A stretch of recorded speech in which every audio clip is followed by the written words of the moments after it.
Motivational Monday. And as I promised, we're going to be talking about forgiveness today. And we are going to tie all of the different talks that we've had through this month together as well. So let's jump right in. Forgiveness can be one of the hardest things in the world to do. And because when we feel like that we need to forgive someone, it comes from a very, very personal place a lot of times. We can forgive strangers, they butt in front of us. We don't carry that with us.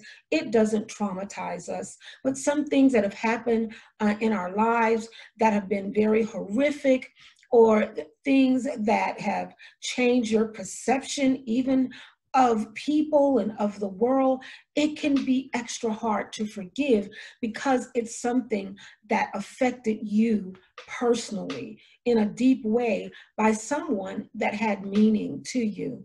So once you start thinking about what is it that I need to forgive, or who is it I need to forgive, it in itself can bring up very negative feelings, and it can be just a process. Lots of times we think of forgiveness as I just need to forgive and move on.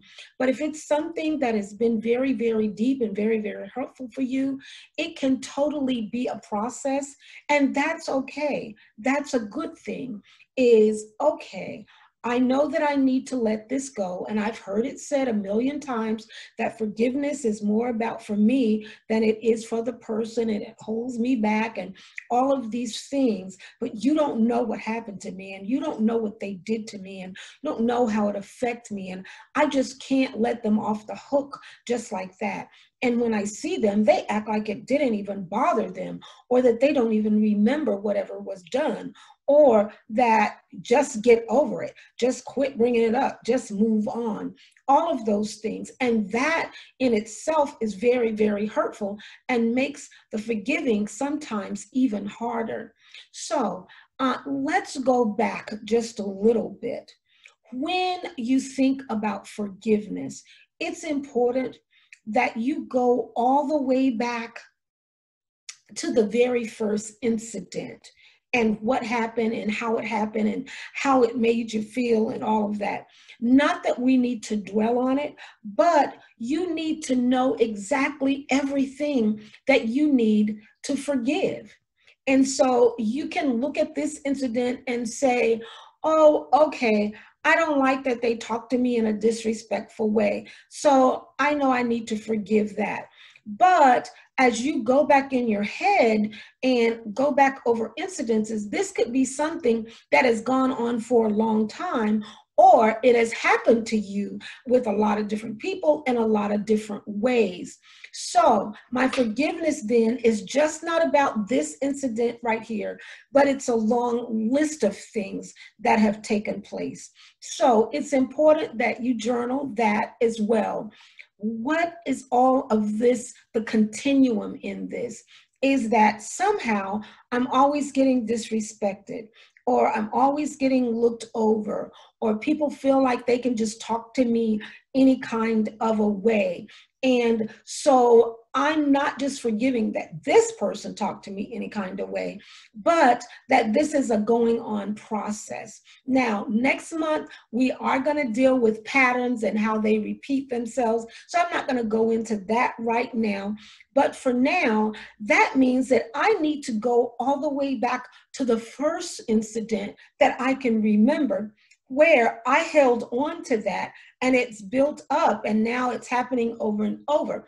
One thing that you will find is when we hold on to something, it is bound to happen over and over, because we do, in a lot of ways, create our own reality. So it's important that I forgive, or else I'm going to keep on having a lot of the same things happen. So in that forgiving process, I want you to remember one thing that's very important, is forgiving is not forgetting. Forgiving is not forgetting. And I know from a Christian standpoint, people say we need to forgive and forget. I understand that. But in our own human stand, in our own humanness, it's something that is almost impossible to do. And for me personally, I want to give you a different viewpoint, my viewpoint on that forgiveness and forgetting. And I will use myself again as an example. Is when I was about 12 years old, I was at some kind of little church group or whatever, and we were in the room, and a lady was teaching us to crochet, and the room was sort of cold, so she had a little space heater there while everything got warm. And so I was learning how to crochet, and I was doing, and I asked her, the teacher, is this how you do it? And she said, oh, yes, Renee, that's so great. And this other little girl, I guess she was jealous of me or having a bad day, I don't know.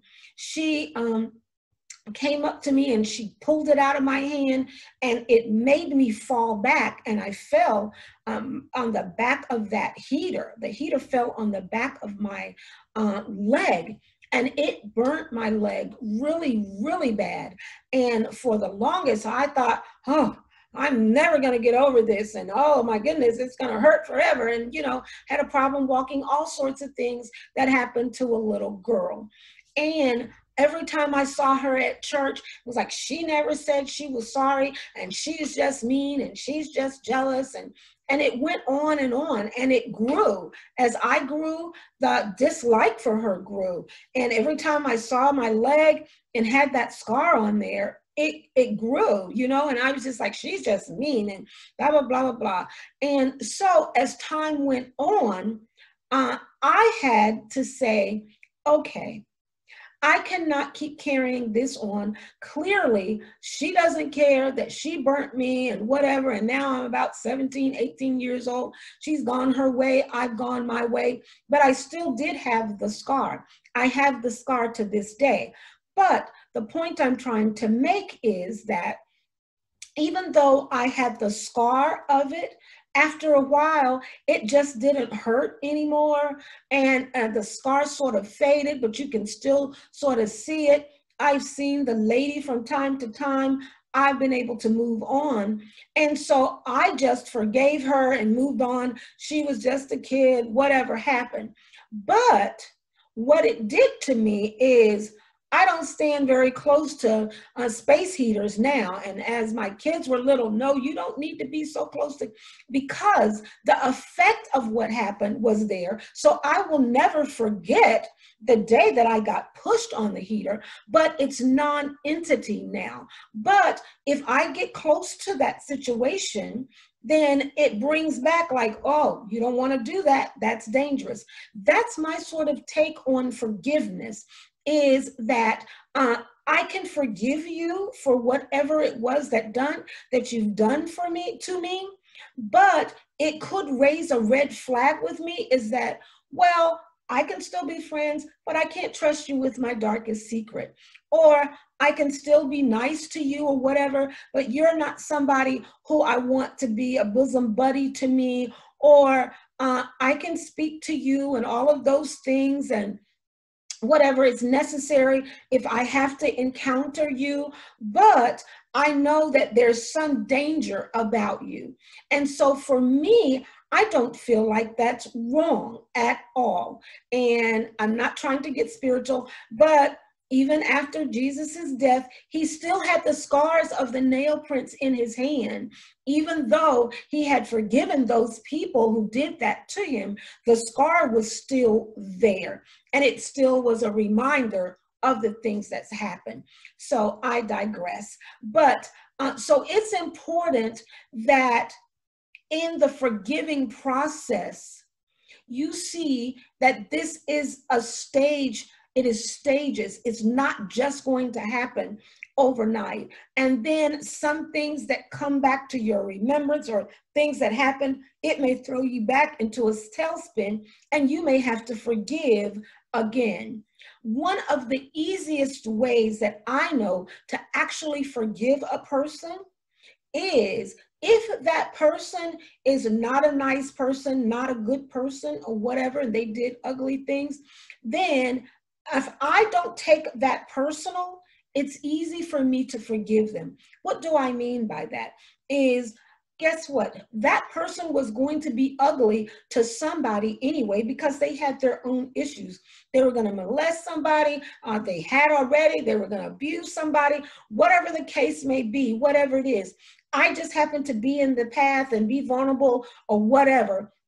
And so I got caught up in whatever the issue was. But I don't have to take it personal because that is who that person was, whether they ever met me or not. That helps me to be able to forgive them because I know that that issue did not start with me.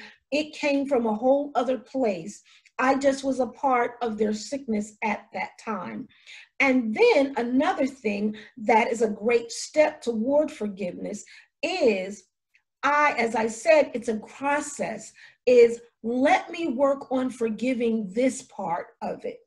I need to forgive that that person said this to me and did this to me and all of that.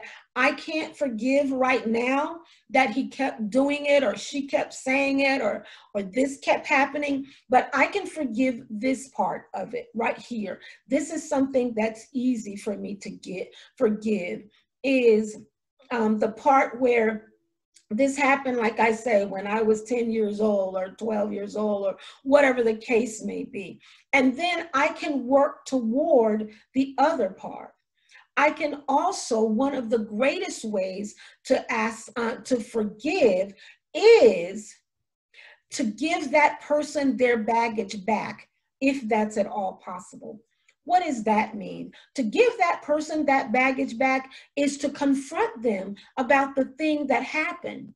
And I'm not asking for you to say you're sorry. If you are, that's great. But what I'm doing is letting you know how this has affected me, how this has made me feel, how I'm dealing with this, and how I'm moving on from that issue. So I'm giving that guilt, that shame, all of the stuff that goes along with it, where I'm always dealing with this and always upset about it and all.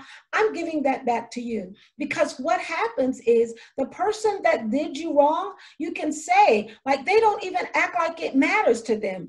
It doesn't matter to them because it's not hurting them, it's hurting you. And so you need to at least let that person know. And once I let them know, I can give that back to them and let them deal with that. Then I can move on. And as I say, it's still a process. Some days it's easier and you can say, I think I'm good. Other days, as I say, something may happen that may bring it back.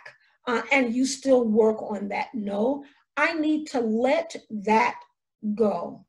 And if it's bringing about negative results in my life, then I know that that person is controlling me, or that thing is controlling me.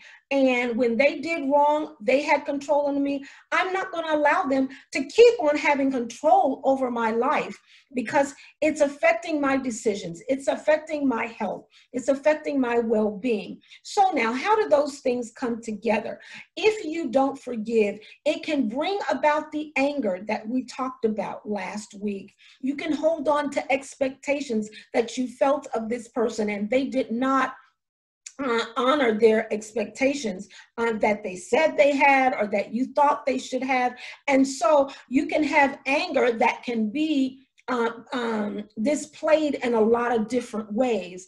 As I said last week, it can end up being road rage, or being ugly to your child, or being mean at work, or whatever the case may be. So it's important that you forgive, because it's affecting your anger zone, who you are. Then that perfectionism sometimes has a lot to do with whenever a situation happened in your life, you did not have control over it. So now I can try and have control. I can expect the best from me. I am perfect. I can have validation for my life. I can feel good about myself. And as I said a few weeks ago, perfectionism in and of itself is nothing wrong, but knowing that we never are going to be perfect, okay? And that if perfection becomes a disease for you, where you're now a workaholic and you're addicted to saving money so that I never have to ask anybody else again, whatever the case may be, you understand the examples, I'm sure, then I'm going to need to go and forgive that person of whatever that is, because it's making me a menace to society and a menace to myself.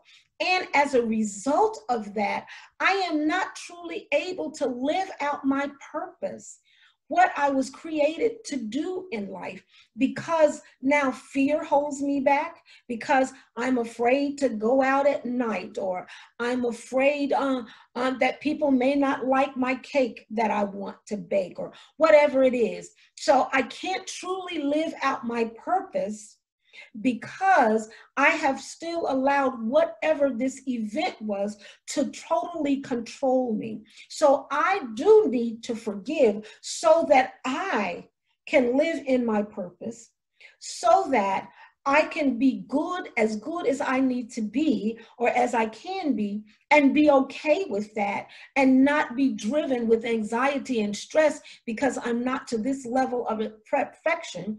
And I can let go of anger from people who I had expectations of, who I felt like they did me wrong, all of those different things. And I take the anger out on myself, on others, all of that. I turn to addictive behaviors, all kind of things. So it plays a major part in your life when you don't forgive. I hope that you have gotten something out of our series that we did this month, and I am looking forward to all that we're going to be talking about next month. And guess what? If you want to contact me, you can at unitedforlife54@gmail.com. And if you have some questions or some comments you would like to make, or if you would like to talk to me personally, or if you have suggestions of topics that you would like for me to go over with, then please feel free to do that. Understanding that forgiveness is power, and it's taking back control of your life and not allowing anyone else to keep controlling you. Have a blessed, blessed Motivational Monday, and we'll see you next time.